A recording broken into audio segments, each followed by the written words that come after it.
The verse of the day is Luke 12:11-12, and it says, "And when you are brought to trial in the synagogues and before rulers and authorities, don't worry about how to defend yourself or what to say, for the Holy Spirit will teach you at that time what needs to be said."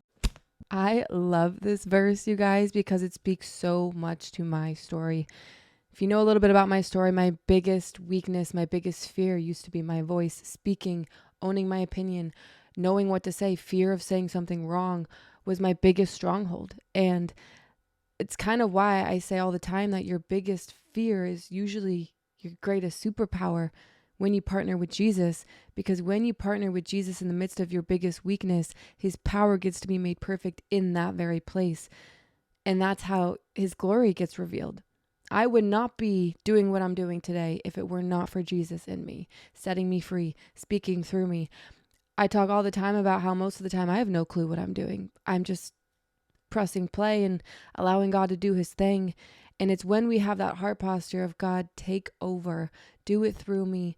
And you learn what that looks like to partner with him all day long throughout your everyday, that you see him start to move. I think today's verse is a perfect example of how if you aren't following Jesus and doing life with him, you are missing out on a verse like today. And a verse like today is necessary because how much do we fear saying the wrong thing, messing up our words, being misunderstood, misinterpreted, falsely accused. Cancel culture has been running rampant based off of what people say. There are so many verses in the Bible about be slow to speak. Life and death is in the power of your tongue.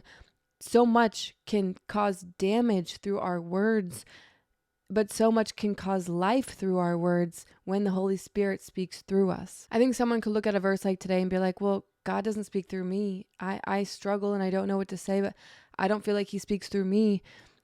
Learning how to allow the Holy Spirit speak through you and allowing yourself to learn what that looks like takes time, takes making space for him, takes getting to know what his voice sounds like, takes calling on him to have him speak through you in the midst of your fear, in the midst of your worry. So whenever you're fearful and you're nervous and you feel like you're kind of bound by your words and you don't know what to say and you feel stuck, that is the exact moment that you say, Holy Spirit, help me. That's it. Holy Spirit, help me, speak through me. The amount of times I have said that in my life, I can't even count. Holy Spirit, help me, speak through me. And it's you directing your attention to the one who can help you in that moment. And you're basically saying, Lord, help me to get out of the way. And you take over, you step in, you're inviting him to have his way in your life. And by doing that, you're actually communicating to yourself that there is less fear than you think because you have the king of the world at your right hand. You have the king of the world with you and in you 24/7. So when you call on him, and if his power is made perfect in our weakness and you're feeling weak, this is a really great situation for you because now God gets to be strong for you and you don't have to do it, which is why the fear will shrink because you're now telling yourself it's not going to be on you. When we take everything into our hands and we have to do it and we have to say all the right things, we have to live the perfect life, that's when fear grows because we don't have the capacity to handle all that.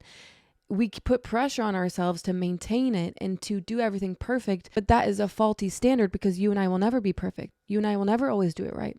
But when we partner with the one who always does it right, he gets to be strong in us. That's not to say we're going to be perfect, but it's to say that we're going to get better the more we continue to pursue him and rely on him in the midst of those scary, weak moments. You guys, my greatest testimony is what God has done through my voice. In a verse like today, I hold so dear to my heart because I used to be someone who talked completely different. And this is why I've made it my life's mission to help everyone see that.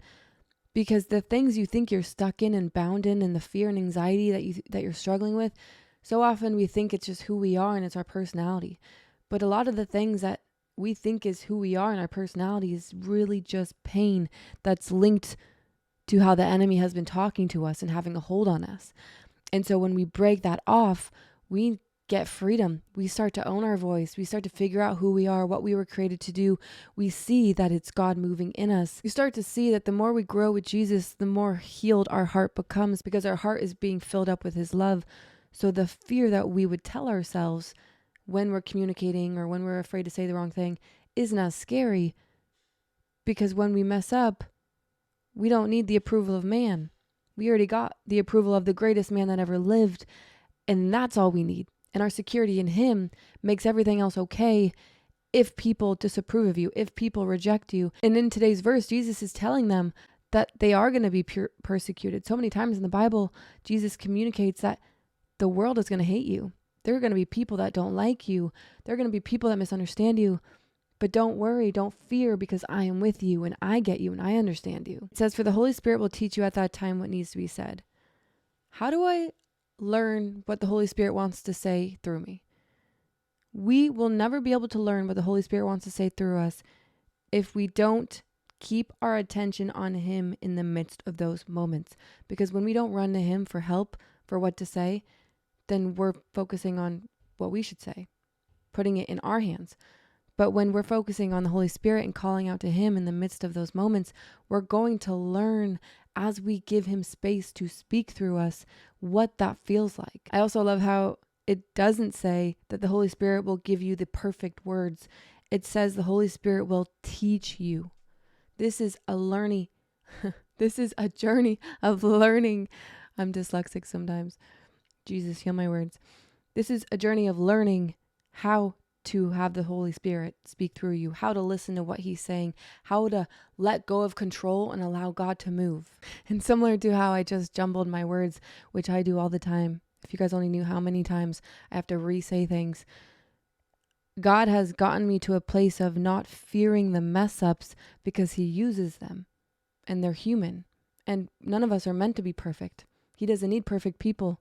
He doesn't use perfect people because no one is. And if we were perfect, then there wouldn't be an avenue of God to move through us and be so evident that he's alive in us. The enemy is going to try to get you to fear messing up, fear jumbling your words just like I did. But when you accept worst case scenario, that God can use worst case scenario if you jumble your words, then the fear loses its weight. And you can still make a mistake or say something wrong, but that's okay. There is no fear of it because you can keep moving on and keep growing and keep allowing God to speak through you. So how do we learn how to listen to the Holy Spirit when we're speaking? It's a journey of learning how to trust the God in you. So when I'm speaking and I'm doing these, I say, Holy Spirit, speak through me. And whatever is at the forefront of my mind, I run with because I trust that he speaks through me. It's a journey of learning how to be present with him. So Holy Spirit, you're here with me. Holy Spirit, speak through me.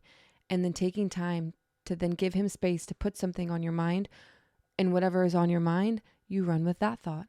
And then you start to trust it more because it starts to flow more. This is why daily time with God, being present in his presence, is so pivotal, because it teaches you how to hear him. It teaches you how to listen. When we don't practice being present in his presence every morning, we aren't going to become as familiar with his voice and what he sounds like. So when we go about our day, we won't know what that practice is, so it's not going to be our first response when we're needing help in those moments. We also have to remember that how God talks is the fruit of the Spirit, connected to the fruit of the Spirit. So our thoughts and our words and our actions should be in alignment with that as well. This is the most comforting verse in the world to me. It makes me feel courage and confident to enter into any situation, no matter who I'm around or who I'm with or what I need to say, because the Holy Spirit will teach us in those moments what to say. We learn so much when we partner with him in the midst of those scary feelings. And it's when we partner with him that we'll see that they're not as scary as the enemy wants to tell us they are. Okay?